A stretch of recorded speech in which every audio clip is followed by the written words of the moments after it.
We don't do this very often, boys and girls. We've got a two-part podcast from the Ryen Russillo game. So, part one, Kyrie Irving out for the season. Let's talk some Mavs. We're going to be really nice to Mavs fans because we feel for you. Also, the East. After last week's West, 15 teams in 15 minutes, we do the East, 15 teams in 45 minutes. Sorry, went long. Les Claypool, perhaps the greatest bass player alive, from Primus, 4 decades long. The search for a new drummer, his career, and appreciation for what he's accomplished, and the Letterman story that I'd never heard before. I was fired up to talk to Les Claypool, man. I have loved this guy for a really long time, so it was cool. I'm going to get to the East here, 15 teams in 15 minutes-ish, but we have to start with the headline, the breaking news this morning. Kyrie Irving lost for the season with a torn ACL. You were watching it last night on the drive. You were wondering, could it have been something else? He's helped off. He makes the free throws, and then we get the word this morning. I'll just tell you right now, Mavs fans, I feel for you. I mean, this is an absolutely brutal stretch. I know some of the talking points on this are kind of the karma element of it, but you're also doing that to millions of Mavs fans. So if this were about karma, they would deserve a deep playoff run.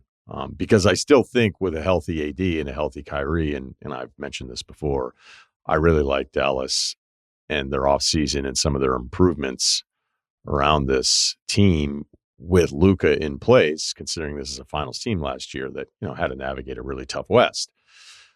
But, all right, so Luka's gone. We've covered that. Then you're thinking at least for 25 with a healthy AD who's been incredible the last couple of years, which again was another whole reason why, for all the reasons the trade was ridiculous and should have never happened, you're trading for an Anthony Davis that I think the biggest Anthony Davis fans would tell you you're always worried about that next moment. I mean, I don't even want to use the word funny, but, living in LA when AD was hurt, it's after the title and there's this kind of limbo phase of the Lakers. And local radio would be like, well, what could you get for AD? And it's a bit like the Zion conversation where, okay, what's the market for Zion? I mean, some of the most negative, absurd Zion being at the lowest value rating was still just ridiculous. Because look, another team would trade for him. But I think the win in what you're seeing from the way Zion is playing is that if the Pelicans are okay, I think we actually need to pivot off of this.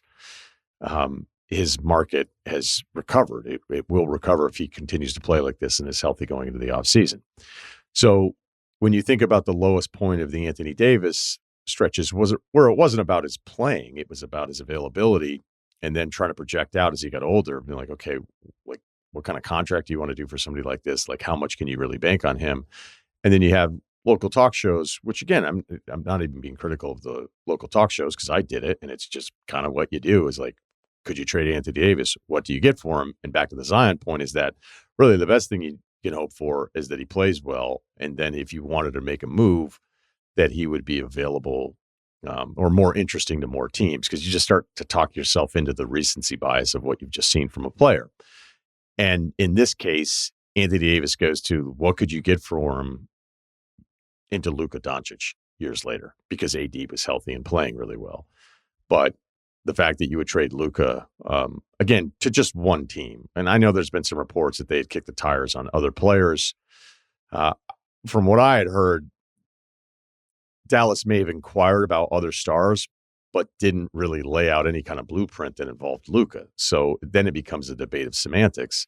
So even if you love Anthony Davis, which is kind of funny because I think there was a player reaction to it, players in the media being Anthony Davis isn't nothing. All of us understand that, okay? Every single person that had a comment on this trade all understood the best version of Anthony Davis is an awesome basketball player. He's a top 10 player in the league, but he's 31 and he's hurt all the time after 2 really healthy years. So okay, now he's had the 2 healthy years. Now it's never going to be an issue again. So he gets hurt immediately. So now the trade is even worse. And you're thinking, okay, what are the hopes for this team that were just in the NBA Finals? And Kyrie's having this terrific year, and you've gotten the best, most stable stretch of Kyrie going all the way back to the end of the Cleveland run, which is 9 years ago. and then he goes out with the ACL. So it's not karma. I don't know how much I believe in karma. Just because maybe you work in my business long enough and you're like, I don't know if that's true or not. It'd be nice. Maybe it is true. It's cool if you believe in it, but I don't really think that's the best way to look at this, because it's not about the karma of ownership or a front office that made this disastrous decision, and an ownership that I just don't think gets it at all. You have a bunch of fans that at least get to see Kyrie, and then the timetable for AD, and like, what would be funnier than again, I don't even want to use funnier. What would be more rewarding than just a entertaining playoff run? You win a series, you're in it, you start talking yourself into it, have a moment of joy, realizing that the other guy's playing in a Lakers uniform and he's never coming back. So I just feel for Mavs fans. Let's do this. 15 teams, 15 minutes ish. We'll go by the standings of this morning. Some of these numbers are sorted through the last 48 hours. We start with Cleveland. So Cleveland's come back against Boston, and I know that Porzingis being out and Drew Holiday being out leads to some defensive matchups and switching and hunting that Cleveland would likely not have the option to attack if Drew Holiday and Porzingis are playing in a playoff series. But the biggest compliment I can give to Cleveland is that I didn't care about any of the regular season outcomes. I just thought there were bad matchups there on the perimeter for Cleveland against Boston. And there's no way I was ever picking Cleveland against Boston in a playoff series. Now I'm open to it. I'm flirting with doing it. And I know I said it with Bill on Sunday. I said it earlier today on FanDuel TV. But I love this Cleveland team. If you look at the overall numbers, let's run through it. First on offense, seventh on defense. Last season, they were 16th on offense, seventh on defense, which, coaching is probably not as impactful as we'd like to think it can be. Certainly coaches that pursue that profession when it comes to the NBA, more often than not, like, who's on the team. But Atkinson has really unlocked something. And on top of the Hunter acquisition and everything that's happening with the rest of this team, they are 9 deep. If you want to go 10 with Okoro, you can do that. I'll say 9. And whether it's Dean Wade coming in being like, oh, you're going to switch into Dean Wade and he's going to hold up defensively. Well, have you not watched any of these Cavs games? Like, he does a terrific job and stretches the floor. Strus, if you want to use him, flying off of screens in a catch and shoot that's a little bit different. It's not even a key. He moves more into his three than, say, a DeAndre Hunter does right now. But you have all of these options on top of, if you want to go double bigs with Allen Mobley, you can do that. If you want to split them up like they did at the end of the Boston game and keep Mobley in and keep Hunter in, you can do that. Ty Jerome is like everybody's favorite player right now. Sam Merrill provides spacing as well. And then you have the studs in the backcourt who, depending on the night, if one doesn't have it going, the other one probably does. And Donovan Mitchell is not afraid of Boston at all. And whatever you think about him and likely not really being considered like a top 10 player for the majority of whatever his production has been, you know this, like, he is capable of some absolutely high level scoring outburst in the playoffs because he's done it his entire career, even though there's not the deep run in there to get really excited. I mean, it seems ridiculous that this is a team, for the most part, that went to 7 games of the Orlando Magic, if you want to talk about two teams going in opposite directions. So I was trying to figure out, like, something here, like, could I find any kind of number here with Cleveland? Like, I'll just run through it. They have the best clutch winning percentage. They're number 1 in clutch shooting. They're shooting 55% in clutch time. That is a crazy number because, again, clutch time, the shots just don't go in as much. That's why I think sometimes when we look at these players, we're like, oh, this guy's like 1 for 18 in his last game-winning shot attempts as the buzzer expires. You're like, you know how hard so many of those shots are? I don't know that anybody has a good field goal percentage with that stuff. To compare their 55% clutch shooting percentage with, let's say, who's in last in the NBA, it's Houston, which, again, we've talked about their offense being terrible in the clutch time, yet the record is still pretty good. But Houston shoots 37% as a team that's last in the NBA on clutch shooting, to put that number into perspective. We've mentioned the 9 guys. Some of you would say 10. Let's just run through a bunch of these ridiculous things, because I was trying to, is there one thing they do here that isn't necessarily great? If we go points per possession, well, on spot-up shots, they're number 2 in points per possession. They're number 2 on handoffs. They're number 3 on the pick-and-roll man, all right? That's the roll man. receiving the pass. They're number 3 on pick and roll ball handler keeping it, obviously, off the pick and roll. They're number 1 in points per possession in transition. They're number 1 on points per possession in cuts. The only thing I could find, funny enough, with Mitchell and Garland's creativity, they're 14th in points per possession on isolation. So you run through it, it's hard to find anything there that's a negative with Cleveland or isn't outstanding. So I think it'll be a Hunter kind of Strus decision. Could also be a Hunter Allen decision for Atkinson, depending on the matchup. How they close with Boston may be a window into what Atkinson will want to do with the Hunter Mobley lineup out there. Look, they are special right now. You could talk about touches where they don't move the ball a ton because they're 5th lowest in touches for the NBA tracking stuff. Like, how many touches per game do you have over the course of an entire game for all your players? So they're 5th lowest. Does that mean anything? Well, Houston's 30th, Boston's 28th. I love them, and I'm getting real dangerous here. I don't want to make too much of Friday night's game because Drew and Porzingis did not play. But do not hit me with they've never done anything before, because I cannot wait for that series. And we'll see how I feel about it going into it to see who I pick. Again, having that kind of open mind about it tells you everything you need to know about what I think about this basketball team. Let's pivot to Boston. All right. So Boston, number 3 on offense, number 5 on defense last year, number 1 on offense, number 2 on defense. Last year was a special basketball team, and I still think that they're really special. We know when they have their 5 guys, they're going to be brutal to deal with because Porzingis provides that spacing that you need for a stretch 5. I think every team actually needs that. Doesn't mean every team's going to have it. But then on top of that, you have the Porzingis rim protection numbers, which he doesn't get nearly enough credit for. I have mentioned this. I mentioned it with Bill, the Hunt happy scenarios where they get really Hunt happy in their matchups, where when I'll watch them, I'll admit there's certain things on certain nights where I'm like, wow, they're getting a little stagnant. Do I really like what they're doing here on offense? And even in these moments where I wonder if I like it or if it's some kind of flaw, there's almost no number over the course of the season that backs up this being that big of a deal. So it's like I'm being too hard on them. They're number 4 in clutch offense. They're 24th on clutch defense. So what does that mean? They can't play defense when it matters most. I don't know. I don't know what to do with that number because OKC, as we mentioned, we did the West, they're 23rd. So maybe that number doesn't really mean anything. They have the 2nd lowest amount of drives in the NBA. So it's like, okay, is that something? Does this team settle a little bit too much? Well, Denver's last. Denver's last on drives. They pass it per game, the 5th lowest in the NBA. Total number of passes in a game. Behind them, though, Lakers, Denver, Milwaukee. Maybe Milwaukee's not your blueprint for what you want to see. Maybe the Lakers are going to be a little less movement-y with Luka being so dominant with the ball and LeBron and Reeves looking for his kind of matchups. Denver maybe is just different from everybody else because Jokic is just this maestro pulling all the strings and all these different things. But like, these numbers don't really mean anything, even if they seem a little bit lower. I mean, they even have one number here where they have the most shots in the NBA between 25 and 29 feet. So that's 33 attempts on those shots per game. That's 5 more than number 2 Golden State.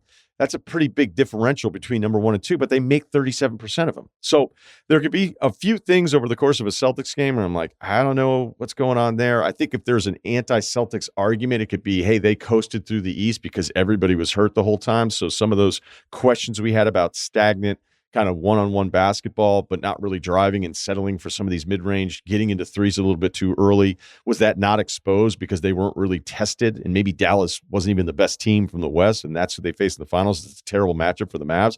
Like, I can understand some of that stuff, but like, I almost think the standard that, and I'll just say for me, my standard is probably just too high for them because of how special I think they are. It almost feels like when the SEC loses a national championship, or in this case, last couple of years, doesn't play in one. It's like, hey, what's wrong with those guys? So that's where I'm at with Boston. All right, the Knicks.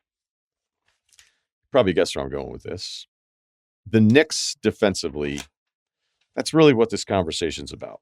They're one of my favorite teams to watch, by the way. If the Knicks are on, it's a lot of fun. They win a ton of close games. Their starting 5 is going to be, that's pretty clear because we've seen him throughout. So defensively or offensively, start there first. Number 4 in the NBA, 18th on defense. Last 15, 22nd in defense. Last year, they were 7th on offense, 9th in defense. So I can't believe the defensive numbers are actually this bad with OG, McHale, Hart. But it's a bit like a baseball team having a bad defensive shortstop and catcher, because when your point guard is Brunson and can be attacked, and Cat is going to be brought up into every single switch, and get used to it. If this team closes with Cat in playoff games because they have the Mitchell Robinson scenario, which is now back, which I'll get to here in a second, I don't know if Tibbs is going to be able to play Mitchell Robinson and Cat together. Maybe he's just going to have to try to bring up some sort of rim protection. I mean, yeah, I don't know what he's going to do. Let's see how Mitchell looks coming back to this. But in the times where Cat's going to be out there by himself, he's just going to be brought up every single time at every single switch. The other biggest issue, which we've covered, they're 0-7 against OKC, Cleveland, and Boston. The point differential in those games is like 20 points. Mitchell in 24, this wasn't a great number for him saving this team, or at least getting them competitively in this range of defensive numbers that you would need from them. There were 15 players that I sorted by minutes last year, so the top 15 guys in minutes. And Mitchell actually had the worst defensive rating of any of those guys, which doesn't seem to make a ton of sense. But I think he's being looked at as somebody who's going to, I don't know if it's save it, but change course here where we can start to take them a little bit seriously. But I just don't see anything where this team gets through both Boston and Cleveland in the East with this kind of defense on paper last year. They're sixth worst in points in the paint allowed. They have 5 of the top 23 players in minutes per game. They allow the fewest opposing rebounds per game, so that's pretty good. They've got the second best cluster winning percentage. They're number 1 in pick and roll ball handler as far as the ball handler keeping the ball. That's those Brunson possessions. They're number 1 in points per possession in the NBA on that kind of stuff. But like I said, the defensive profile is some of the stuff that we've been talking about here. That does not tell me that they're actually a championship contender or even going to get out of the East. Let's go to the Milwaukee Bucks, your 4th seed. So on offense, 13th, defense 10th, last 15th, offense kind of tanking here a bit. They're 8-7 in their last 15. They're 22nd in offense there. Last year, they were 6th on offense, 19th on defense. So they've improved the defense that felt like just a disaster for them last year. But you're looking at the offense here that's taking a dip down. So their 2 guys have played a good amount considering Giannis and Dame's history here. Giannis has played 47 and 59. Dame's played 49 and 59. 49 and 59, right? Like I said. This is going to be Giannis' 7th straight season with a top 4 MVP finish. He was 4th last year. I voted him 2nd. People thought I was crazy. I did not think I was crazy. They actually, if you look at the expanded standings of the East, of the top 6 teams, they have a worse record against teams 500 or better. New York's 12-14. As of this note, Milwaukee is 10-14. I can double check that. Yep, it is still 10-14 this morning. There was an old guy stat in there because sometimes they do look a bit older. I think there's some stuff with Dame where you're not going to get like some of those in-between plays that I always talk about at times. I think Brook has been kind of up and down from a movement standpoint. I think he looks better now. But they are last in the NBA in loose balls recovered during a game. Does that mean anything? They started 1-6. Then they went 11-3. Then they were at 25-17. Then they went 3-7. Then they went 8-3. So in that 8-3 stretch over 11 games, they had wins against Minnesota, the Clippers. I thought the Denver win was really impressive. The game against Dallas.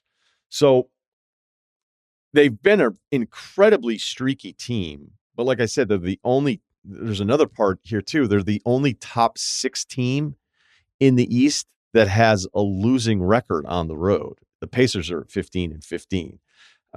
They're huge right now with the 4 guys that they're using in the starting lineup around Dame, with Kuzma, who I think provides a little bit more juice than Middleton does. Prince has been playing, might be out of position at 2 guard, but they said they're basically experimenting with this on the top of Lopez and Giannis all around Dame. Will that be something that they go with as a closing lineup just to try, like, let's be huge out here? Or they try to balance out the Prince part of it with the AJ Green shooting, because it looks like the Andre Jackson experiment is over as far as where he is rotationally. They keep trying this Kevin Porter Jr. thing. He was abysmal in the start of the first 5 minutes. If you want to go back, you will not, because it'd be pointless. But just trust me on this. Having him run offensive possessions in a tight game against Houston, first 5 minutes of that that fourth quarter, it was a disaster. He was better, though, against Denver. So maybe they're just going to keep rolling with it, wondering if they have somebody with the second unit during the playoffs. That would surprise me. Okay, let's go Pacers. So Pacers, we know the offense is good. It's number 8. Defense, number 19. Last year, their offense was the second best in the NBA, and their defense was even worse than it was this season. So it was 24th. They feel a bit like the Midwest Knicks. So I like them.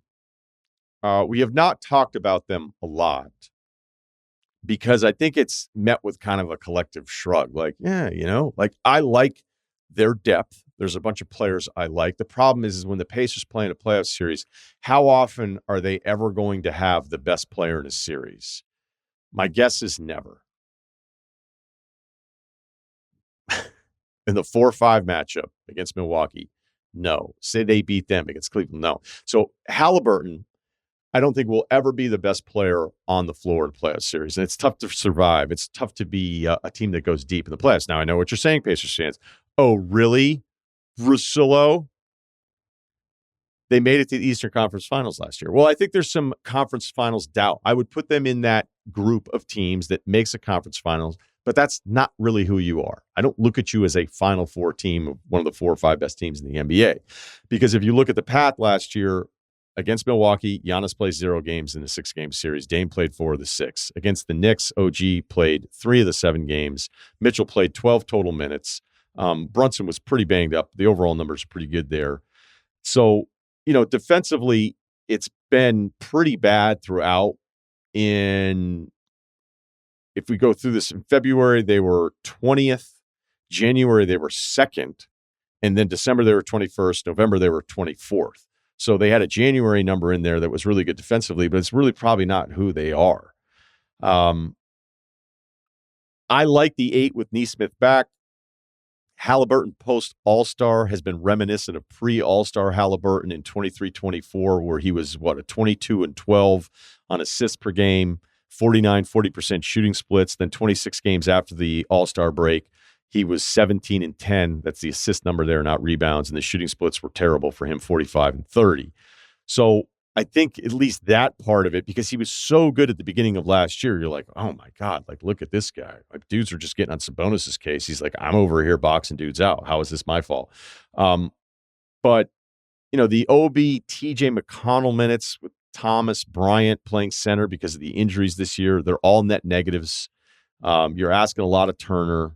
You're asking a lot of Thomas in the playoff series to come in and spell them. Maybe they'll go small. I think there's a Mathurin Nesmith decision here, where if you look at the Nesmith minutes, it probably feels like it's going to be advantage Nesmith here. And, Nesmith, 26 minutes a game in February. Mathurin's 3-point shooting, it's been bad 2 of the last 3 months after kind of a nice start there. So it might be a Nesmith closing group here. It's just hard to take them seriously with this defense. All right, let's talk about everybody's favorite team from the Midwest right now, and that's your Detroit Pistons. So the Pistons are 12th on offense, 9th on defense. Okay. Last year, they were 27th on offense, 25th on defense.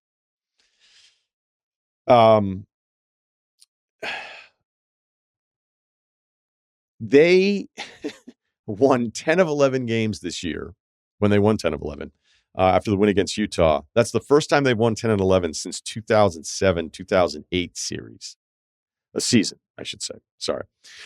The last 15, they're the number 3 offense, the number 3 defense, number 3 in net rating behind Cleveland and OKC.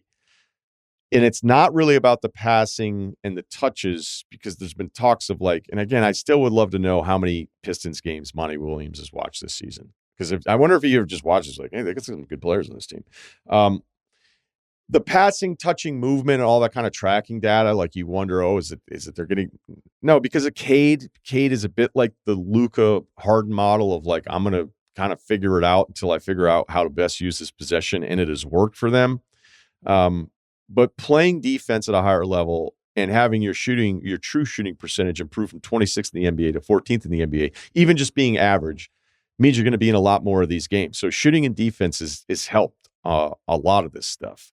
And I think Cade also is a bit of the Luka Tatum mold of when you're that big and you have that big of a frame and you have that big of a handle. I think SJ is a little different because I think he floats a little bit more than these guys, even though he has all the tricks and the angles down.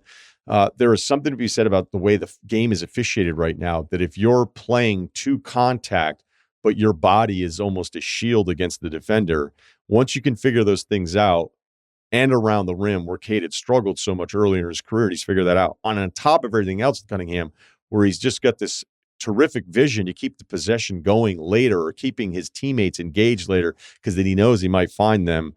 Like, that's an incredibly great place to start. They also play a million dudes. This is like a hockey team with what they're doing with the rotations in February. I don't know what that's going to mean, but the Pistons right now are a half a game back from hosting a playoff round at home. They're only a half a game behind Milwaukee and the Pacers that are in front of them in the 4 and 5 seed. All right, we go to Miami. Number 19 on offense, number 12 on defense last year, 21st on offense, 5th on defense. So they're playing better defense last year. This team is an absolute snooze fest. They're 29 and 31. If you look at their schedule and the records throughout, they're basically always like 2 to 3 games around 500. Bam's terrific. I love him. Hero, I actually have more respect for just because of his creativity and difficult shot making after watching him try to defend the Celtics wings in the playoffs last year. Jovic has been shooting really well the last few months. Davion Mitchell's terrorizing people, but he is your starting point guard because the Rozier thing, as bad as it was last year, it's been even worse this year. But Davion should really be a third or fourth guard on a basketball team. Jaquez, who, remember, coming out of the draft, it was, he lights it up. Miami, they tricked it, not tricked, but Miami did it again. What's wrong with everybody? Well, the reason why Jaquez lasted as long as he did is because he wasn't a great athlete. He didn't shoot it all that well. He's had months this year where he shot 90% from 3, 17% from 3, 20% from 3. So the draft questions actually kind of became true a little bit more later on. I still think he's such a smart player, and he's probably going to play in the league a really long time, but maybe it isn't the Miami smarter than everybody else, and everybody's draft questions were stupid about this guy because there's been a bit of a reset on who he is. I think Khalil Ware has been a huge, huge plus for this team, but this team's just going to be stuck. And I think Heat fans look at it as if they're entitled to expect the next star to just want to end up in South Beach. And I don't know, is it true or is it bullshit? Because they pull off the Shaq thing, they get the title with Wade in 2006. Braun decides to go there with Bosch, but did they go there because of Heat culture? And again, I'll never make fun of Heat culture again after the finals run, losing to Denver, right? I've decided to never do that again because Caleb Martin turned into somebody else and Gabe Vincent turned into somebody else, and those dudes turned into dudes they're kind of not. But LeBron probably went there because it was Miami and because it was Wade already being in place. And the Jimmy Butler part, they took advantage of an opportunity of Philly making the wrong decision on Ben Simmons and Jimmy Butler. But at the time, everybody kind of understood it. So is it that they are going to figure out a way to get the next guy? Because there's actually not really, as much as I love Bam, there's not a top 20 guy really in place. I mean, if you want to get weirder about it, like how far down the rankings is the best player in the NBA, the best player for Miami? And again, it's Bam. I love him, but you're never going to run your offense through him in a way where it's like, hey, get us a couple buckets. I know he's somebody who will start a possession or his passing is really good, so they'll get the ball to him a lot.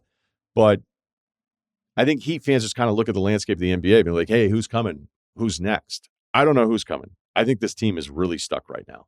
Speaking of stuck on offense, let's talk Orlando Magic. 28th on offense, number 2 on defense. That split is the widest split in the NBA in those two categories. I don't even know what's second. I didn't bother looking it up. Last year, they were 22nd on offense, 3rd on defense. To say it one more time, this team went to 7 games last year with the Cleveland Cavaliers in the playoffs. Should Jalen Suggs get MVP votes? Well, he's not going to. He's not going to qualify, and now he's out for the season, knee surgery. Kept trying to figure out what this contusion was. If you look at the on-off stuff, there's a pretty significant swing for Jalen Suggs. I think it's like around 9 points the last time I looked at it. The problem for them, well, there's a lot of problems, but their two best players, Paolo and Franz, are shooting 30% on threes.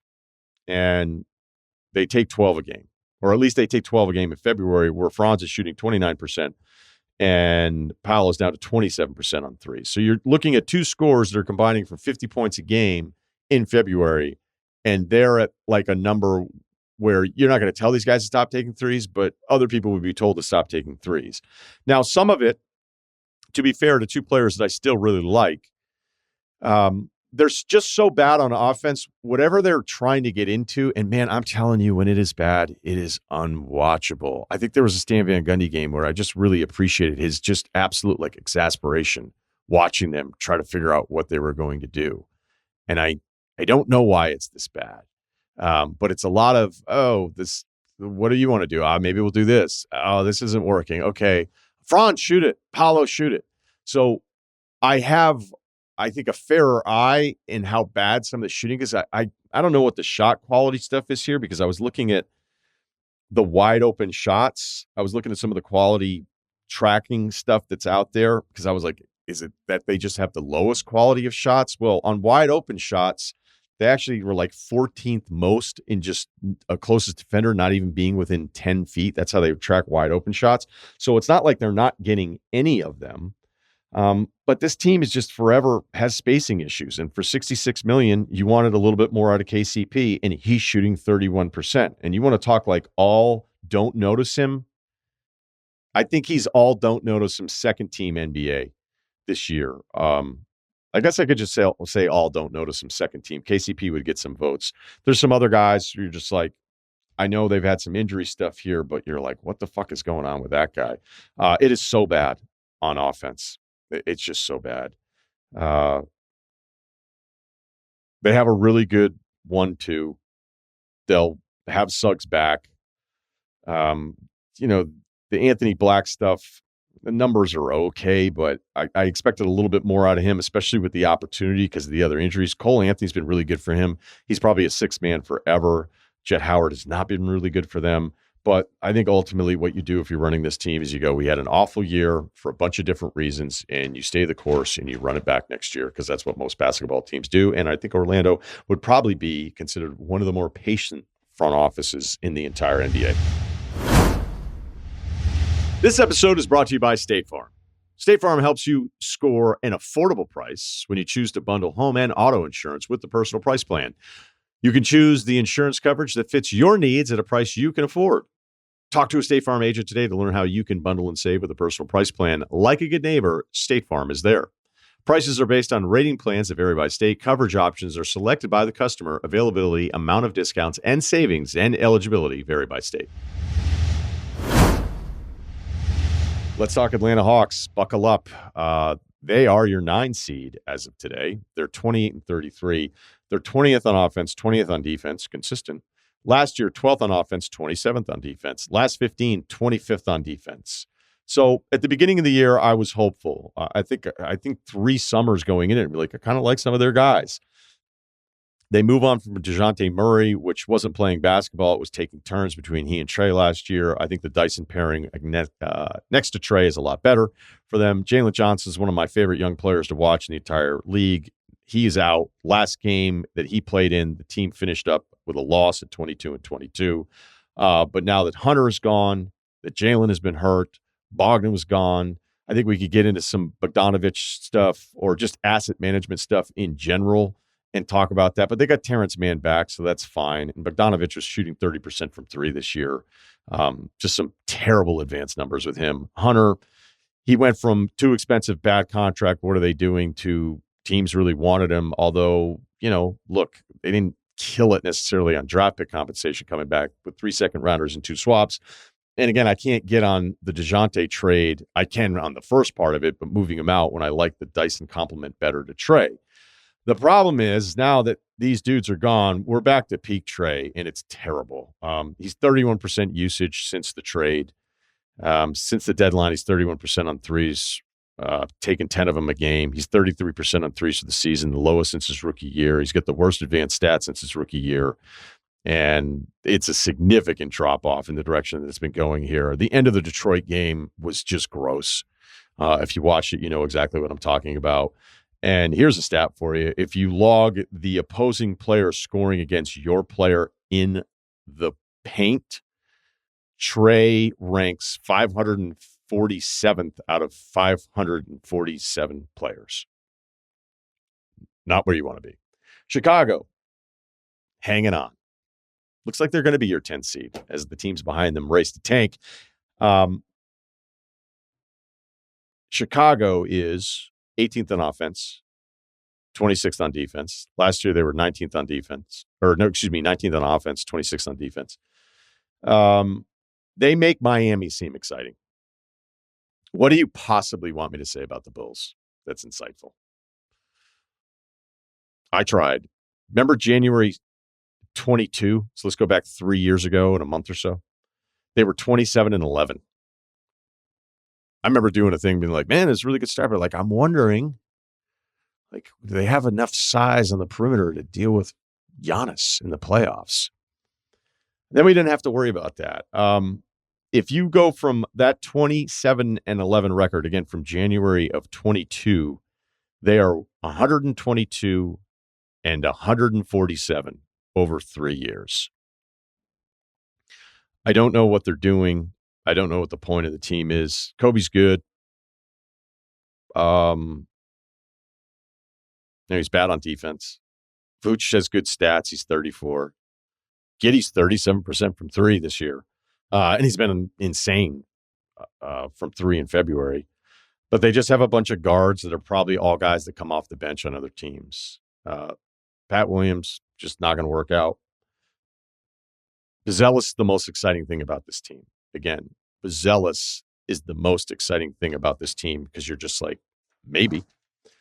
Okay, Brooklyn, let's talk about the bad teams here because, man, are these teams bad when it comes to some of the rankings. They were 27th on offense, 23rd on defense. Last year, they were 22nd on offense, and they were 20th on defense. They were 14-33, then went 7-2. They've lost 4 straight. Another team that plays really hard, but you need Google when you watch them. Cam Thomas is back. He's had some rough stretches of just missing games from November 25th. Didn't play until December 29th, then played on January 2nd in his first game back.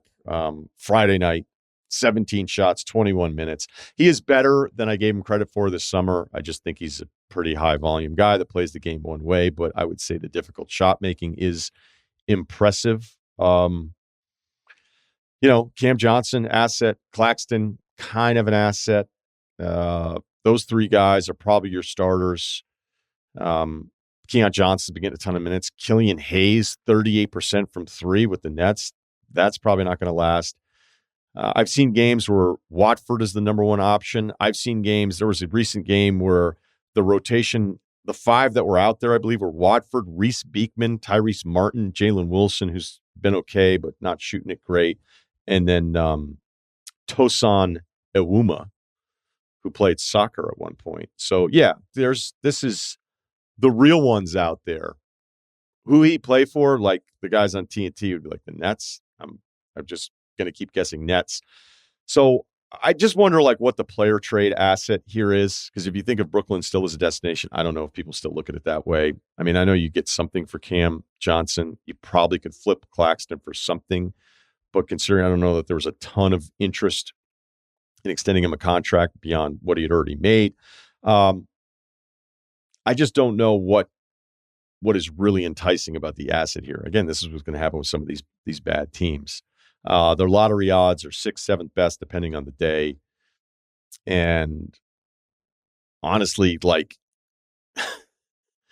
you just wonder, are they going to end up playing too well because they play so hard as these teams crank up the tanking here? Even when they use that second unit, those guys all play their asses off. I'm actually impressed with that part of it. But is that going to cost them some lottery balls with it? And then ultimately, I think it's the question of what Cam Thomas's ceiling is, because, he's likely, is he good enough to be the 3rd guy on a really good team? I know his scoring is that. And again, he was better this year. I know Nets fans go crazy for him because he puts up huge, huge numbers. But, whatever. I don't even know they need to dig into it all that much more. All right, the Sixers, offense 24th, defense 25th. Last year, offense 14th, defense 11th. We know the obvious stuff. Paul George, worst advanced stats of his career. Maxi's three-point shooting has gone down 4 straight years, 43, 43, 37, 34. I think that's a volume thing where I really felt like he was pressing because they needed him so badly offensively to just kind of carry them. So I'd give him a bit of a pass on some of the efficiency declining here. The McCain injury ruined the one feel-good story about this team. And then ultimately we're stuck with Embiid and an unknown future. The Embiid extension was irresponsible.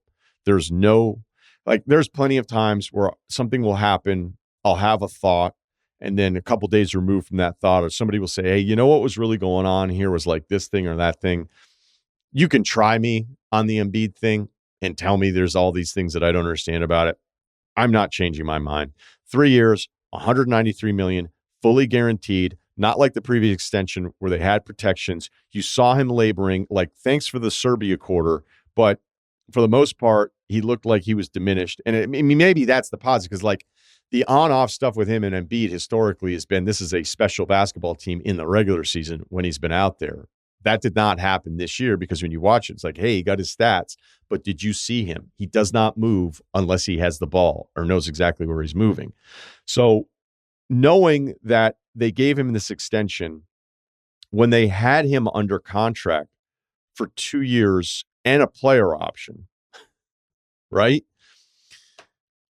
It's inexcusable. You want to talk about, well, we'd given George, we'd given Max this, so we owed it to him. Wait. He's hurt all the time. Wait. I don't understand it. He's going to be 34 years old, and he's going to have a player option for $69 million a few years from now. So you pray you land in the top 6, because the other element of this Sixers thing is that draft pick lands outside of the top 6, and it ends up with Oklahoma City. I think you got to hope that, can you out-tank Brooklyn? Does New Orleans get hot here with Zion? But they are, 4.5 games off the New Orleans pace? They're just going to have to hope to get lucky here with this thing, because that would just be the icing on the cake for this season. All right, let's move to the next team. The Toronto Raptors. Highest approval rating for me of any NBA city. 26th on offense, 24th on defense. Last year, 24th on offense, 26th on defense. So switching it up. What is this team doing? So the fact that they're even 19-42, though, I'm kind of impressed. They have 19 wins. They were 8-31, and then went 8-2. They had wins against Golden State, against Boston. Is Orlando a good win anymore? Against the Clippers. But they've gone, I think, 3-9 in their last 12. So during that stretch, they were playing incredible defense. So January 12th to January 30th, that's how they did it. The offense was 22nd. The defense, they were playing the second best defense in the NBA over the course of 2+ weeks in January. More positives. Grady Dick might be a thing. Or it could be the sophomore opportunity bump that I mentioned so often, where it's, the numbers aren't awesome, but he just gets more shot attempts because he has more minutes. But at the very least, it's not a Johnny Davis scenario here. Agbaji might be something. 40% from 3 this year. Like a legitimate rotation guy. Boucher's a legitimate rotation guy. But ultimately, this comes down to the payroll. So next year, Scotty Barnes, $38.6 million, RJ Barrett, $28 million, quickly $32.5 million, and they just signed Brandon Ingram to 3 years and $120 million, fully guaranteed for whatever fucking reason. I have no idea. I don't know who you're competing against. He doesn't play enough, and I think he's a good regular season scorer. I think when things get a little tighter, as we saw Oklahoma City just horrify him last year, I think that's kind of real. So those 4 players are going to be making $137 million next year combined. For what? This is a list of guys, and I'm not including Scotty Barnes in this. I like RJ Barrett a little bit until I have to pay him. I understand quickly until I have to pay him. Brandon Ingram, yeah, he gets you some nice buckets, even maybe a little side of passing. The $38 million, 120 for Ingram. So they have at their core, they have guys that you have, even if you kind of like, you don't want to pay. The Scotty Barnes stuff is not great. 3-point percentage are just kind of disastrous. The advanced numbers have dipped a bit here, but I like him too much, and he's too young, and the good stuff was too good for me to just kind of collectively turn the page on this guy. I don't know that he'd ever be the number one option. And again, the number one option on a really good basketball team, I don't think that list is like more than 5 or 7 guys anyway. So to ask that of him is too much of an ask. And he's such a great, like, in-between player and complementary and the things that he can do. I still hold out a lot of hope for him. But, like, yeah, I look at Paolo potentially being the face of a franchise of a good team. I don't see that for Scotty necessarily. But I think the Scotty stuff's going to be a little too negative because of the dip in some of this stuff. I just don't understand the point of this team. Speaking of, let's talk Charlotte Hornets. 29th on offense, 16th on defense. Hey, look at those guys. Their offense, 28th last year. Defense was terrible last year. If I bring it up here again, they were 29th. So, yeah, I mean, that Charlotte defensive number is so surprising. I'm checking it again here. They were 6-9 at one point. Then they went 8-37. They're the worst shooting team in the NBA. I like some of the pieces, sort of.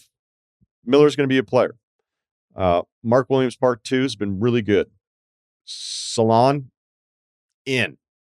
I don't know what it is. That might be scary. But I'm in. Only 3 players have played 50 games for him this year: Josh Green, Seth Curry, and Diabate. LaMelo, 3-point decline, 4 straight seasons. LaMelo, 21.9 field goal attempts per game, the most in the NBA. 41% overall from the floor. Those 2 numbers can't happen. We know his skill. We know the fun parts, but they are the Hawks North. They have a face of the franchise that's really popular, that is very flawed. Look, at least Trey's won big games for them. This guy's never even played in a game. They have a major attraction that is a major problem. And finally, Ryan, when are you going to do the Wizards? Phrasing. I have Wizard stuff. It's on another page. They're 30th on offense, 28th on defense. 24, do you care? No. Their 183 winning percentage. Oh, no. They lost again. At 186, their winning percentage at 186, only 32nd worst all time in the history of the NBA. So that's a positive. 2-32 against teams 500 or better. I like Coulibaly. I like Bub Carrington. I like maybe George. Maybe. I don't know. Sar's had some good months shooting. I think it's just important that Sar's taking those shots. Champagne's a rotation guy. They found something there. I'll tell you this, if the trade deadline in the NBA were April 1st, I think they'd have some options here. Marcus Smart, Middleton, Brogdon. But it is not April 1st. It's February 8th this year. Poole, 2 more years at $32 million and $34 million. That's each year. He's arguably my least favorite player in the league right now. I did read the piece recently about his leadership and the young guys responding and how he handled being benched last year, and it's turned his career around. And I read it, and I was like, oh, that's really interesting. It also sounds like somebody being like, you want to pump this guy up so we can trade him this summer? I guess if you're trying to lose games, Poole is great for you. I don't know how much longer I'd want to be rebuilding, having that guy take the most shots on my basketball team. But again, if it's about losing, good stuff. It's still amazing to me, the Jordan Poole story, that someone that was so important to Golden State winning a title in 22, he was 17 a game during that run. His shooting splits 51 and 39%. Big shots from Jordan Poole on a championship team that he could play the game this way now. It'd be like having an 8-year-old and a 10-year-old, son, daughter, daughter, daughter, son, son, whatever you want to do, man, and say, hey, I'm going to leave for the day, but could you guys build a deck? There's a shed with a bunch of tools right there. And then you came back at 5:00 and they tried to build a deck and used your stuff. The materials were all on site. That's kind of how I think Jordan Poole plays basketball. I'll close with this. That was longer than 15 minutes. I had this conversation. I started asking some teams about this. Which team has the best worst player? Or is it the worst best player? That probably works better. So of all 30 teams, if you go through who their best player is, which team has the worst best player? Look, I think it's pretty clear how I feel about LaMelo. He's not the option. He's more talented than some of the other options. Is Cam Thomas in the conversation? Is Vooch or Kobe White in the conversation? Because then it can become like a little bit like, who do you want or who is it right now? I'm open to suggestions. Like somebody offered up Lauri Markkanen, and I was like, come on, dude. That's I think Sharp is good enough with Portland that I would put him ahead of some of these other dudes. I mean, Toronto does not have an option because I think I'd rather have Scotty Barnes than everybody that I've just mentioned. So let's strike that from the record as if he was even suggested, because he wasn't suggested by a team. I just going through, okay, here are the bad teams. Because if you go through the other teams, like, Bam is still a hell of a lot better than the worst team's best player. I'll submit Poole. Yeah, I think Jordan Poole. But from a talent standpoint, there'd be teams that would be like, no, there's no way. But do it. Go through the exercise. Look at every team, list the 30 best players on each and every team, and then tell me who actually has the worst best player. So is it even an insult? It's like, no, you're just not as good as the best player on every other team. I think it's Poole. This is a real pleasure for me as a guy who has been a fan for decades and first opening Frizzle Fry. He is the bassist of Primus and generally considered one of the best bass players in the world. So quite the introduction, Les. Thanks for doing this. How are you? Spectacular. All right. Efficient. So this drummer search, it's not something that you've not had to do before. So it's covered territory with the history of Primus. But what was different about this? Well, we realize after going into this process that now our new guy, John Hoffington Hoffer, he's our 10th drummer. So I started the band in 1984 with a Lynn drum. So that would have been the first drummer. And then it was Vincent Perm Parker, Mark Edgar, Peter Libby, Robbie Bean, Curveball. Brain was actually in the band way back then. Jay Lane, then Herb. And then, of course, Brain came back, and then Herb came back, and then left again, and then Jay Ski. So now it's Hoffer. So, yeah, drummer. I know about drummers. My buddy, Lonnie Marshall, who's a spectacular bass player and one of my heroes, I quote him often. And he told me once, Les, drummer rhymes with bummer. So I've I've used that often. But all kidding aside, it was actually it was a spectacular thing, and it's still a spectacular thing. This whole process. Yeah, the tryout part of it. How many different drummers did you try out? Because I know there were kind of different stages of the tryouts, but I loved reading about the journey of this. Well, once it all went down, Laura and I immediately got online and started looking at YouTubes of drummers. And then we thought, well, let's because we had friends suggest people. I called Danny Carey right off the bat, and he suggested some people, and we talked to some other folks. And we decided to have the Interstellar Primus Drum Derby and just put it out to the world that anybody could apply. And there were over 6,100 applicants. And then we narrowed it down to, I think, about 10 for actual auditions. So, yeah, it was just a very classic Primus thing to do, where it was like, I don't know if they're going to put this on Craigslist, but it feels like once we were over 6,000 applicants, it was similar. But this is for a drummer, who not only knows your music but understands the level of musicianship that you bring in the history. I have to imagine those tryouts, like, as much as they're just supposed to play and impress you, it had to be kind of like noticeable to you, to like, who's playing freely and who's trying to win the job.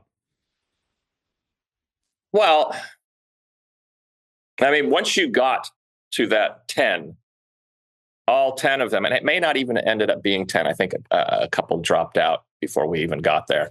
But the level of talent was pretty high. I don't know if we started putting out episodes. I saw some of them.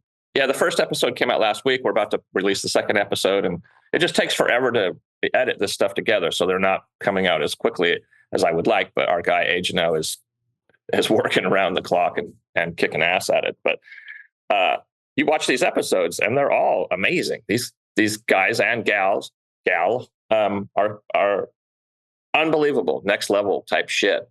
So a lot of it had to do with the feel. Feel is probably the most important thing. Having a creative element beyond this, because of all those 10 drummers, there was 3 drummers that have recording history with us. So people know their work from these records, and that would be Herb, Jayski, and Brain. So we had some people that could interpret one better than the other.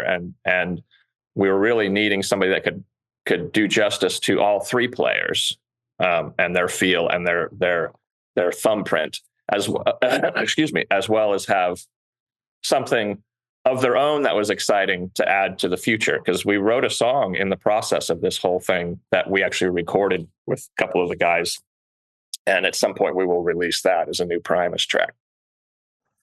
Because of your playing style, and I think there's like almost like a joke where like the older brother gets the guitar and the younger brother gets the bass. and there's just so many bass players. It's like, you just hang out in the back. We don't want to hear from you. We don't want you having any of the stage presence or anything. And you've been the opposite of that, which I want to get into. But based on how powerful your playing is there something that you look for in a drummer that maybe other bass players aren't looking for? I mean, you have to have a pocket. There has to be a good sense of connection and a good sense of stability with the pocket. And pocket can be identified in many different ways. Some guys lean ahead of the beat. Some guys lean behind the beat. I look at our 3 different guys. Jayski was the original drummer. Herb actually replaced Jayski. We made our first record right after Jayski left the band. So a lot of those original drum parts on the first couple records with all the fancy hi-hat stuff, those are Jayski parts. And Jayski has this hop. Herb has this kind of sway to his playing. You can feel it, kind of this loping, like a gorilla coming through the forest. And then Brain, he had this kind of in the center kind of funk pocket. And so when I'm playing with somebody, like one of the guys we played with in the auditions is Thomas Pridgeon. As soon as we started playing, we just locked, because he's just got this amazing pocket and this amazing sense of rhythm. But when all is said and done, it's a conversation. We're having a conversation, and we, like any conversation, like you and I are having right now, there's going to be elements that we're able to touch upon, common interests and common experiences and whatnot. And then there's new things you're learning about in a conversation. It's the same with music. So there's got to be that chemistry so that you can initiate a conversation to begin with. So I'd love to go back to some of the beginning stuff. I was watching all these YouTube clips the last couple of days in preparation of this. I was watching your Stanford radio gig, I think in '89. Oh my shirt God. off. Yeah, I was a good looking man. Oh, whippersnapper. I'm just thinking, like, man, the fun and the freedom, and you're about to, become. I know you were doing well locally, and it's about to, as the pivots towards the '90s, take on a whole nother level of success. But I'd like to go back to the very beginning of it, because as an aside, when you look at different actors, actresses, it's like you can only do this, right? There's certain movies I may not even like, but I'm glad they made that one. It happens in a lot of kind of front-facing industries where you're out there, your work is your performance, and people are like, these are the rules. Thinking about your approach, hey, I'm a bass player. This is how I'm going to sing. These are the things I'm going to sing about, and I want to have the bass be the lead attraction of this band. How many people told you were out of your fucking mind in the beginning? Well, people still tell me I'm out of my fucking mind. It's just, I mean, look, I wanted to play something. I was in high school. There was this guy in my algebra class that used to sell me weed, and he always had these magazines showing me pictures of guitars and stuff, and these big, thick pop bottle glasses. And he turned me on to Hendrix, and he wanted me to sing in his band, because I was always singing, like, Zeppelin songs and Aerosmith songs, just walking around. And I was too chicken to sing. My voice was awful. I don't know why he wanted me to sing in his band, but that person was Kirk Hammett, and it got me interested in the notion of being a part of. I wanted to play something. I wanted to be part of this scene. There was musicians all over the place, and I met this other guitarist who was a monster. He was like the local hero. And they needed a bass player. Nobody wanted to play bass back then. Everybody wanted to be Eddie Van Halen. So I bought a bass, instantly had a gig, and we had no money. I had to borrow money from my dad, and I had to pull weeds all summer to pay for it. Didn't even have an amp. And, but I was instantly in a band.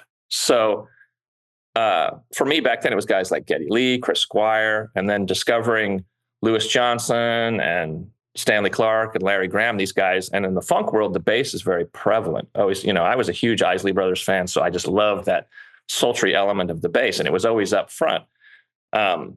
So when it came time for me to do Primus, because I'm writing these songs on bass, and our original guitarist was very similar to Larry Lalonde, very textural player, not like a in-your-face player, I found myself playing rhythm guitar parts and bass parts at the same time as I was writing. So that's kind of how that evolved. As far as singing, my dad to this day says, you can't sing for shit, but you can sure play that bass. And so I've always had that perspective.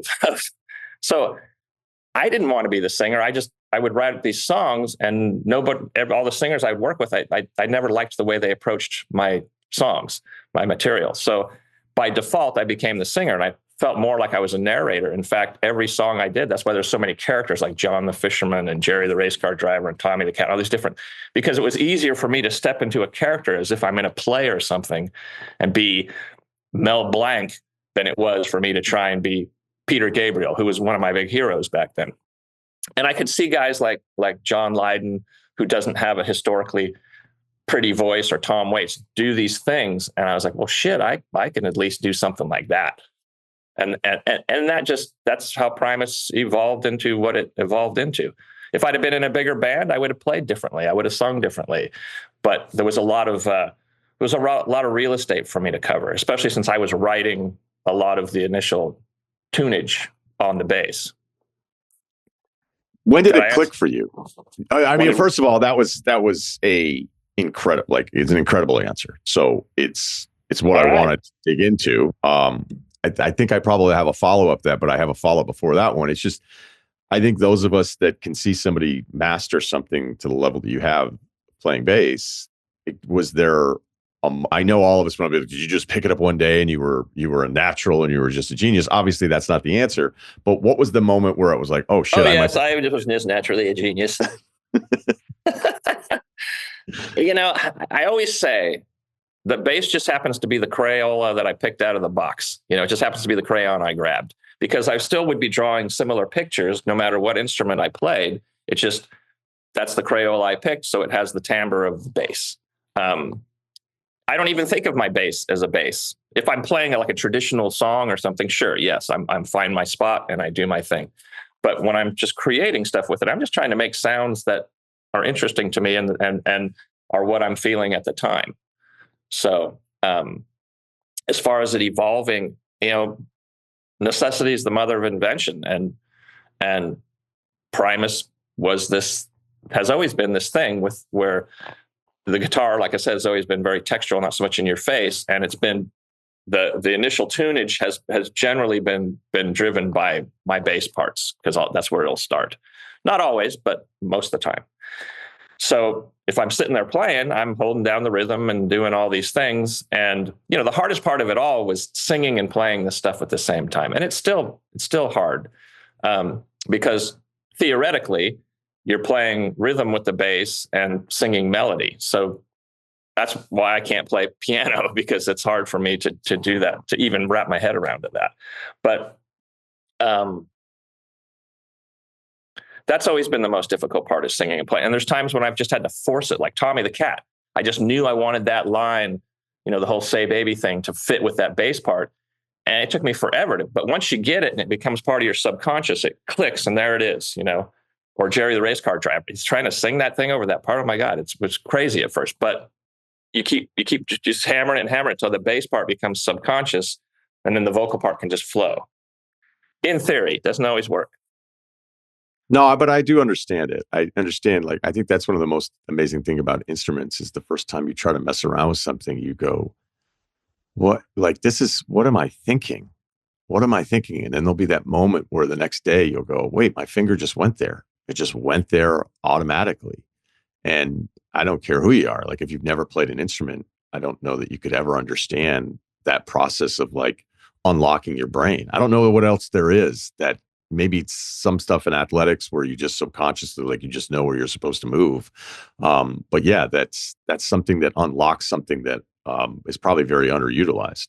Yeah, but I think there's a lot of parallels. I always say, like what Tony Hawk said, it's time on your board, or there's the whole 10,000 hour theory. You put 10,000 hours into anything and you're an expert. You spend enough time on your board and your body's going to do things without you even thinking about it to keep you going on that line and going through that routine or whatever the hell, or dancers or whatever. It's very, very similar with music. Once you get the fundamentals of being able to operate the equipment, in theory, your subconscious takes over and you're able to flow with the conversation again. It's like picking up a pen. It's like doodling. I'm a doodler. If there's a piece of paper right in front of me, if I had a pen or I was talking to you, I'd be sitting here just doodling.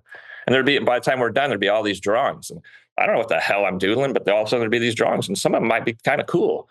A lot of it's not. And it's the same with an instrument. You're just kind of doodling away, and every now and again you make a cool drawing out of it. You mentioned Jay Lane a bunch of times here.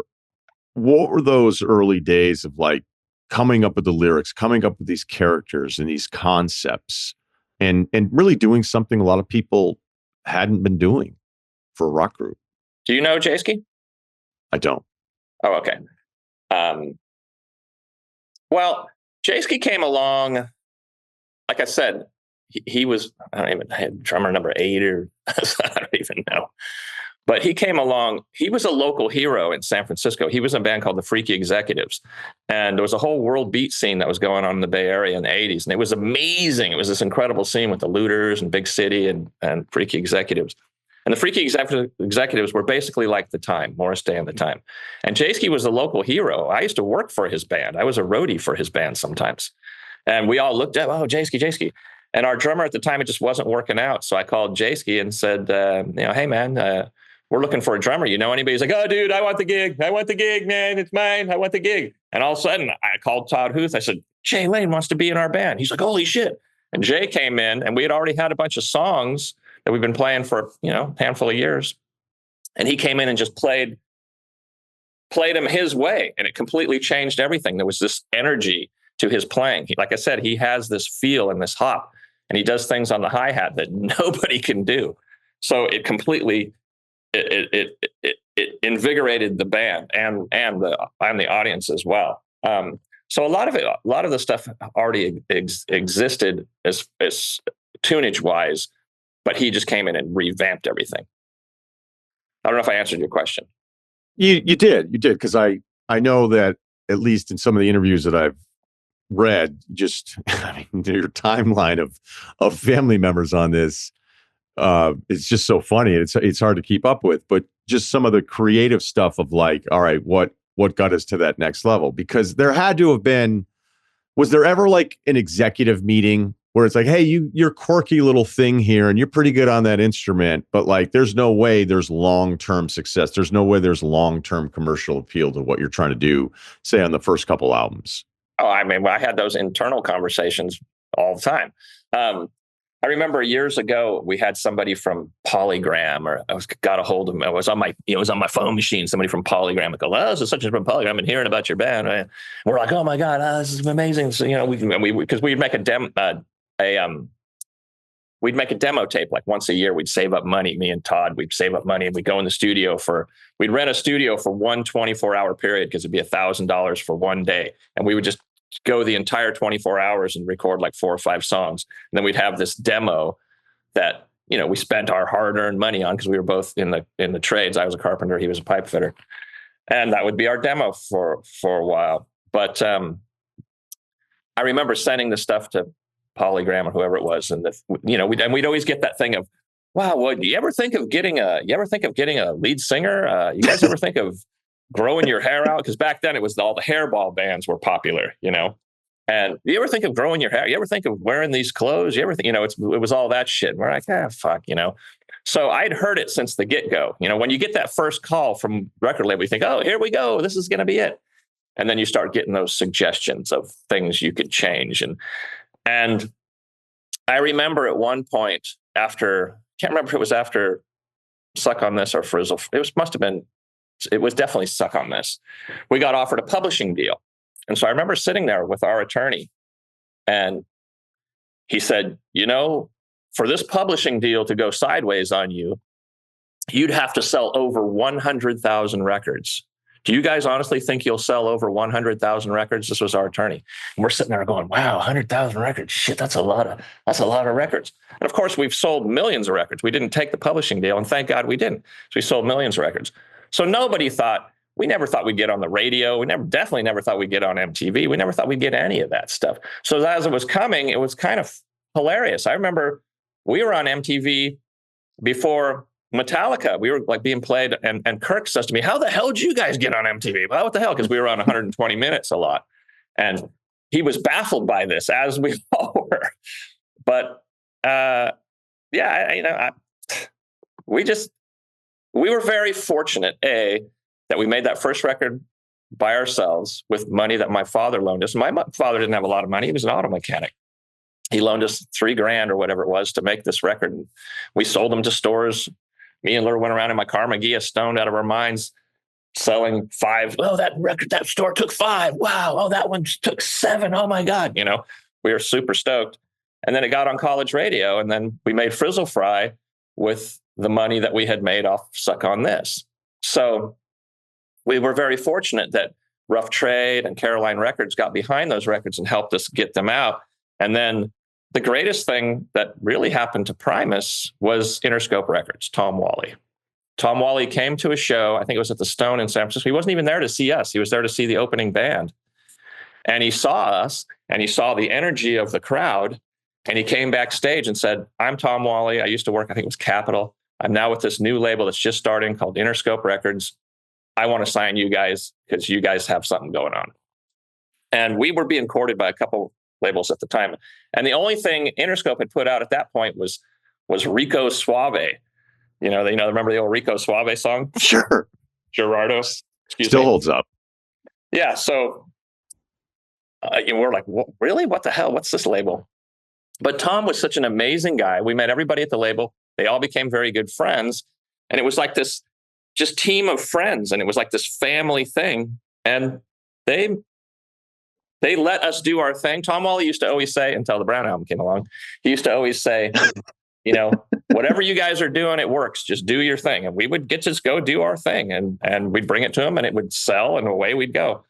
So, but if it wasn't for Interscope, I would be curious Tom Whalley mainly, where we would be today. I can only I kind of go back of like the guys that I would hang out with, and I was always like, this band sucks. Not you. Like if somebody said, I was like a little pretentious about it, right? I'd be like, these guys are good, and this is like the good list, and this is the bad list. And then I was working at a CD place, and your CDs were in there, and I could never understand the cover. I'd be like, what the fuck is that? And then a guy who played guitar, and then his brother played bass, they were like, you don't listen to Primus? And I was kind of like laughing, being like, you do? They're like, you're nuts. Like you So haven't what did you not like about the covers? I thought it was like, because there was younger kids coming in and buying it. But again, I wasn't even that old. I was only like 16 less. But I was like a little pretentious, like Allman Brothers, and I was getting in my jazz phase, which is funny enough because once I started listening, yeah, right. What a dick. I also loved rap too, but I remember, I think I listened to Stanley Clark's School Days before I ever listened to you. And then once I listened to you on the early stuff, and then and I've read you talk about Stanley and him being an influence. I've talked about Jocko because that Teen Town live from Brazil thing on the fretless bass is like, to this day, I could still go back and listen to it all the time. But once I understood there was different elements to it. Again, this is just me talking to you, but it was fun. But then it was the grooves. The grooves always brought me back, and the way you would get into stuff. And then it just felt like everybody was kind of sort of on board once it was Sailing the Seas of Cheese. I feel like Sailing the Seas of Cheese is when there was the full buy-in from the rest of the people that just didn't quite get it. Yeah, well, that was Interscope Records. That was Tom Wally and his team. It was amazing what they did for us. I was lucky enough to see you with Oysterhead in New York. I know it was short-lived. What was it like to have that kind of departure to two people like Stuart and Trey after, at that point, obviously with a lot of different drummers, but, basically being Primus for 25 years? What was that like? Well, I mean, Oysterhead's still bubbling under the surface. We just don't know when it's going to pop up again.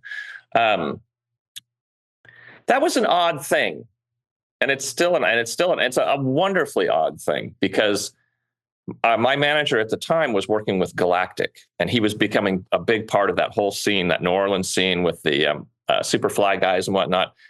And they would do these things called super jams. I don't know if you know about this, where they get a musician to put some musicians together, and during Jazz Fest in New Orleans, they have a called Super Jam with just a bunch of guys.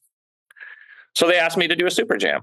And so I was like, well, shit, I don't know anything about this, but I know a friend of mine's the guitar player in that band Fish, and I know they do a lot of jamming. And the funny thing is, I didn't really realize how big Fish was because it just wasn't on my radar. I knew those guys because we had sat in with them in Vegas years before that. And my band Sausage, which was the original Primus guys, Jaski and Todd, supported them at Laguna Seca Days or some shit down in Monterey, but I didn't realize how big they were. So I called Trey, hey man, I got this offer to do this gig in New Orleans. It's like a jam, super jam, blah, blah. And he's like, oh, well, he's like, I've always wanted to do a project with you and Stuart Copeland. If you get Stuart Copeland, I'll do it. And I was like, okay. Because I knew Stuart because we had him produce a song because he was a hero of mine, had him produce a song on Antipop.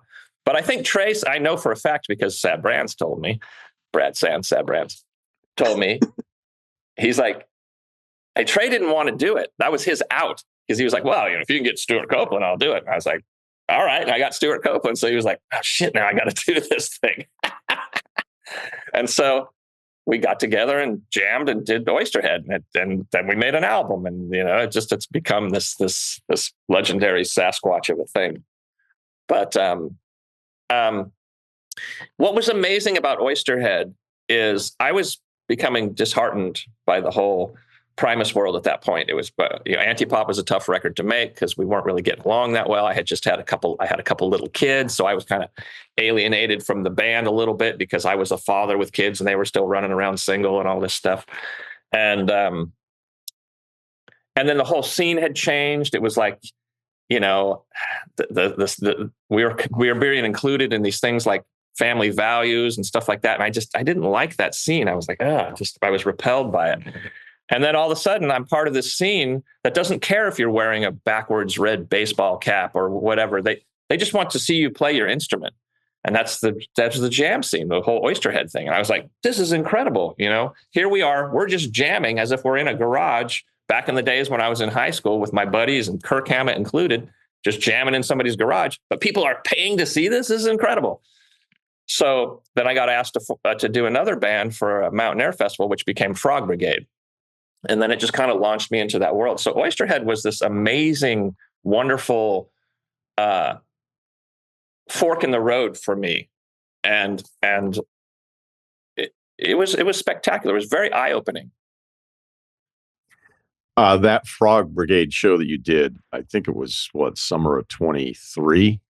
That was my brother, his first concert. So I was able to bring him to that. Which was really cool. It was. How did he do? Was he snoozing or was he grooving?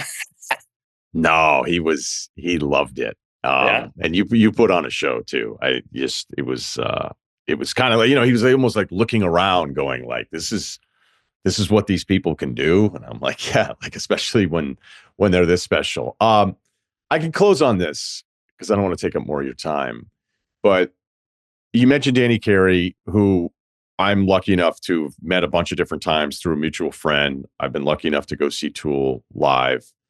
And I always thought the first time I saw Tool play in LA and we went backstage, I saw like every musician imaginable. And it was like a thing that jumped out. I go, think about this, like Tool playing here. And then granted, it's being in LA, so there's a lot of guys around, but that this many people from this many genres wanted to make sure that they saw it. That has to be like one of the ultimate compliments. And I feel like you are the same kind of guy where the appreciation of 40 years of doing this that other musicians have for you.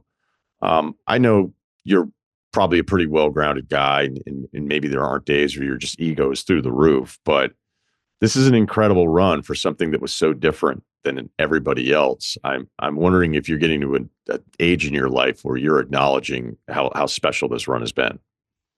No, shit, of course. I look around, my house. I go, I have this house for doing what I do. It's amazing.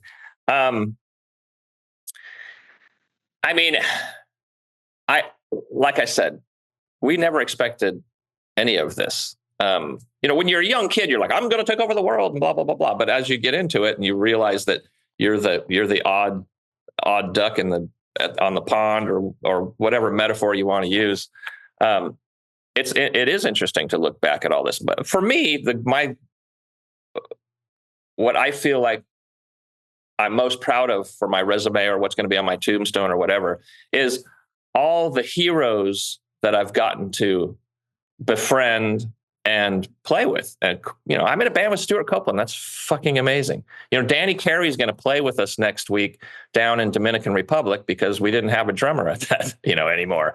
Danny is successful because he's just so much about just playing good music. He goes and plays the baked potato regularly. So he doesn't have to do that. He's doing that Crimson thing. He doesn't have to do that. He's in Tool, one of the biggest bands in the world. He doesn't have to do that. And it's a lot of work to do this stuff, but yet he does it because he appreciates the music and he elevates the music at the same time. He's a super great guy. Him. He's a sweetheart of a guy and he's a monster and he's dedicated to his craft. Do you regret the outfit choice in 1995 on Letterman? No, not at all. That was the whole thing was just weird. Do you know the story of it? No, I just watched the video this morning again. I've been doing a lot of Primus prep and It looked like the mask was driving you fucking crazy halfway through the song. I'll tell you the story.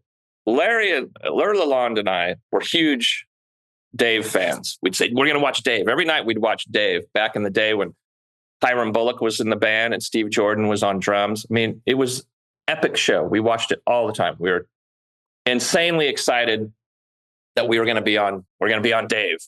So we said, we got to do something special. We got to do something special for Dave. What's it going to be?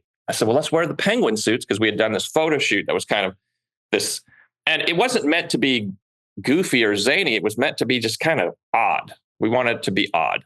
And so we show up and we do the sound check, and everything was hunky-dory and everybody was very friendly. It's freezing cold in that place. Then we go downstairs, because they filmed this in the afternoon. We go downstairs, we put on our penguin suits, and this lady comes down to get us, and she just looks at me and her face drops. And she goes, is that what you're wearing? And I was like, yeah. And she says, is that what you normally wear? I said, no, we're doing it special for the show. And she just like had this look on her face of like, she was pissed, and she walked away. And I was like, oh, what's wrong? Oh, I'm thinking, oh, it has a white bit in the front. That's too hot for television. Oh shit, I didn't even think about that. And so my tour manager comes back, and he's like, man, that lady's freaking out on Lori Earl. Lori Earl is a publicist for Interscope. She was a big publicist, Snoop Dogg, Dre, all that stuff. She did everybody. He's like, this lady's going off, yelling and screaming at Lori Earl. I'm like, well, let me go talk to her. He's like, no, you do not want to talk to her. You don't want to talk to her. I was like, well, let me explain what's going on. So they made Lur go up on stage in the commercial break and stand on the side of the stage so that Dave could look at him and approve whether we were going to get to play on the show. And so Lur's standing there, nervous as fuck, because this is his hero, David Letterman. Letterman looks at him, and Lur just kind of waves, being Lur. And Dave just goes like this. And that meant we got to play the show. So we go on. We're totally just flipped out because we just got in trouble for doing this. And we go up and we play. And I was just pissed. So then we do the show, and after the show, nobody would talk to us. Nobody said anything to us, and we just kind of left. And it was like, it was like meeting Santa Claus and getting beat up by one of the elves or something. It sucked. It was one of the worst nights of my entire career. So all our friends went out to dinner that night. Me and Lur just went to a bar and got drunk. We were so bummed because it was such a big deal for us, and it just sucked. Had you ever run into Letterman after that? No, we were asked to do the show again, I think, when the next record came out, and we just said, nah, we don't want to do it. So, but we did Conan like a couple months later, and I cracked a joke about the whole thing, and they're like, do whatever you want. It was just weird. I don't know if it was just this one person that was worried about their job or something. I have no idea, but it was really deflating. I can't imagine booking Primus and then going, well, wait, you guys are going to do something weird? And being thrown off by, I don't know. It's been a long time too. So, look, I'm still a big fan of Dave. He's a brilliant man. So especially the stuff he's doing now, he's incredible. So it was just a bummer. Sometimes things are a bummer. Maybe it'll come full circle and you'll be a guest on his. I know you have the tour coming up. So that's starting up soon, right? I mean, as far as the 25 dates. Well, we have Dominican Republic next week, and then we have Sasanta, and John Hoffman is going to be our drummer on Sasanta, Hoffer, and then we have, I think, a month after that through the States. And I believe Ty Segal's on it with us, and Mono Neon's on some of it with us too. So it should be an interesting summer. I can't wait. I'm excited for you guys. And I just want to, as a fan, as so many Primus fans out there, to put together this kind of music and to try the things that you've tried and to be this successful, and all the joy that I've had from listening to you guys over the years. A sincere thank you. So thanks. Yeah, Les. No worries, man. Thanks for having me on. All right. We'll run into you again. Thanks, Les. Au reservoir, as they say in France. Okay, that's part one. We've got part two coming up with Todd McShay coming off of the Combine, and we've got life advice. So thanks to Wargon, thanks to Ceruti, Kyle, and Jonathan Frias. We'll put together part one. Enjoy part two, the Ryen Russillo podcast from your Spotify.